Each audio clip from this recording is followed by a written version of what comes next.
ভাই আমার জন্য টেনশন কইরেন না। আমাদের কর্মী যারা কারাগারে আছে তারা যেন কোনো প্রকার কষ্ট না করে।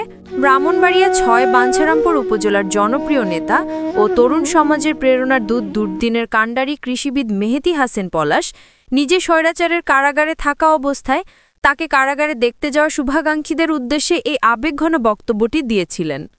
তিনি কান্না ভেজা চোখে গম্ভীর কণ্ঠে বলেন, ভাই আমার জন্য টেনশন কইরেন না। আমাদের কর্মী যারা কারাগারে আছে তারা যেন কোনো প্রকার কষ্ট না করে ওই দিকে খেয়াল রাখবেন।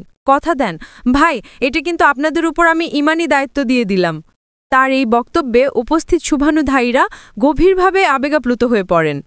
স্থানীয়দের মতে কৃষিবিদ মেহেদী হাসান পলাশ সর্বদা কর্মীদের পাশে থেকেছেন এবং এখনও কোনো কর্মী বিপদে পড়লে সবার আগে কৃষিবিদ মেহেদী হাসান পলাশকে দেখা যায়।